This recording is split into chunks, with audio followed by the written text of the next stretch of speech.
बिस्मिल्लाहिर्रहमानिर्रहीम अस्सलामुअलैकुम। चिकन तंदूरी की मज़ेदार रेसिपी के साथ वेलकम करती हूँ आपको अपने चैनल पर। आपकी दावतों के लिए ले आई हूँ मैं ये एक और ज़बरदस्त रेसिपी। तो चलिए मेकिंग की तरफ और बिस्मिल्लाह कर लेते हैं। इसके लिए मैंने लिए है 1 कप दही, उसमें 1 टेबल स्पून मैंने डाला है धनिया पाउडर, 1 टेबल स्पून कश्मीरी मिर्च, नमक डाला है 1 टीस्पून, हल्दी पाउडर हाफ़ टी स्पून, पिसा गर्म मसाला 1 टीस्पून। और ये होममेड है और इसको बनाने का तरीका मैं आपको ऑलरेडी सिखा चुकी हूँ। मेरे चैनल पे इसकी वीडियो मौजूद है, वहाँ से जाके आप देख सकते हैं। हाफ़ टी स्पून काली मिर्च powder, homemade chicken tandoori masala 2 table spoon. आप किसी ब्रांड का भी ले सकते हैं, लेकिन अगर आपको इसको बनाने का तरीका सीखना है तो कमेंट सेक्शन में बता दीजिएगा। मैं इसकी रेसिपी भी जल्द अपलोड करूँगी।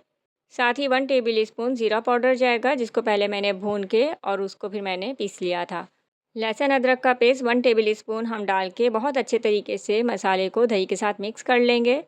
तकरीबन 1 किलो के बराबर मैंने चिकन ली है, अच्छे से हम धो लेंगे। धोने के बाद जो हमने दही में सारा मसाला मिक्स करके रखा है वो इसमें हम डाल देंगे। चिकन को बहुत अच्छे तरीके से सारे मसाले के साथ मिक्स करेंगे। मिक्स करने के बाद हम इसको रख देंगे तकरीबन आधे घंटे के लिए फ्रिज में। अगर आपके पास टाइम ज़्यादा है तो 2 से 3 घंटे के लिए भी आप इसको मैरिनेट करके रख सकते हैं। जितनी ज़्यादा देर तक के लिए आप इसको मैरिनेट करके रखेंगे तो हमारी ये रेसिपी बहुत ही शानदार बनेगी। चलिए आधे घंटे तक का हम वेट करते हैं, उसके बाद हम मिलते हैं। तकरीबन आधा घंटा गुजर चुका है, तो अब हम इसको बनाते हैं। हम ले लेंगे एक बर्तन, उसमें डालेंगे half cup cooking oil. Oil अच्छे से गर्म हो जाए तो या तो आप चूल्हा बिल्कुल बंद कर दें या बिल्कुल ही हल्की आँच कर दें।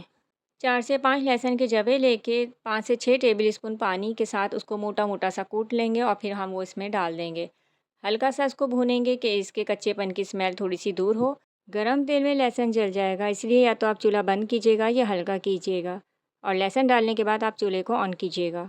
तो हम ले लेंगे यहाँ पे 2 अदद दरमियाने साइज़ की प्याज, जिसको हमने ग्राइंड कर लिया था। आप चाहें तो बारीक-बारीक चॉप करके भी डाल सकते हैं। प्याज का कलर हल्का सा चेंज हो जाए, थोड़ा सा पिंक हो जाए, तो हम इसमें डाल देंगे टमाटर। स्लाइस में हमने काट के डाले हैं तकरीबन 4 से 5 अदद दरमियाने साइज़ के। टमाटर यहाँ पे डल चुके हैं, तो अब हम इसको पहले मिक्स करेंगे अच्छे तरीके से और इसको कवर करके लो फ्लेम पर इतना कुक करना है कि टमाटर हमारे बहुत अच्छे तरीके से सॉफ़्ट हो जाएँ। आप चाहें तो यहाँ पे टमाटर की प्यूरी भी डाल सकते हैं बनाकर। तो यहाँ पे टमाटर अच्छे तरीके से हम मैश कर लेंगे। चम्मच की मदद से आप देख सकते हैं कि किस तरीके से हम मैश कर रहे हैं। अच्छे तरीके से हमारे टमाटर मैश हो चुके हैं और ऑयल भी हल्का सा सेपरेट हो चुका है। इस पॉइंट पर हम जो मैरिनेट हुई हुई चिकन थी वो अब हम इसमें डाल देंगे। अच्छे तरीके से इसको हम भूनेंगे पहले मसाले और टमाटर के साथ और उसके बाद हम इसको थोड़ा सा कुक करेंगे और फ्लेम अब हम खोल देंगे।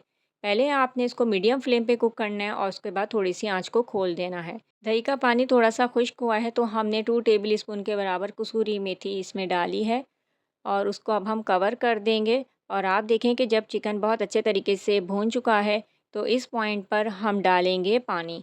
आप अपने हिसाब से ग्रेवी रख सकते हैं। अगर आप चाहते हैं भुना हुआ सालन बने आपका, तो आप इसको इसी पॉइंट पर सर्व कर दीजिए। और अगर आप चाहते हैं थोड़ा सा इसके अंदर ग्रेवी हो तो हम इसमें अपने हिसाब से पानी शामिल करेंगे। मैंने तकरीबन हाफ़ कप पानी शामिल किया है। साथ ही इसमें डालेंगे बारीक कटा हरा धनिया। एक दफ़ा इसको मिक्स कर लेते हैं हम और उसके बाद 3 से 4 मिनट हम लो फ्लेम पर इसको कुक करेंगे कवर करके। और ये हमारी चिकन तंदूरी तकरीबन डन हो चुकी है। इस दौरान जब हम 3 से 4 मिनट का टाइम यहाँ लगा रहे हैं तो साथ ही हम एक कोयला रख देंगे दहकने के लिए। तो यहाँ पे हमारे चिकन तंदूरी जो है बिल्कुल डन हो चुकी है। ग्रेवी आप चेक कर सकते हैं। तो अब हम यहाँ पे एक कटोरी रखेंगे, साथ ही उसमें कोयला दहका हुआ डालेंगे यहाँ पे, ताकि इसमें अच्छी सी प्यारी सी खुशबू आ जाए दम लगाने के लिए। और थोड़ा सा हम ऑयल के कतरे इस पे टपकाएंगे और इसको कवर कर देंगे। सर्विंग से पहले कोयले को डिस्कार्ड कर दीजिए और सर्विंग बाउल में इसको सर्व कीजिए।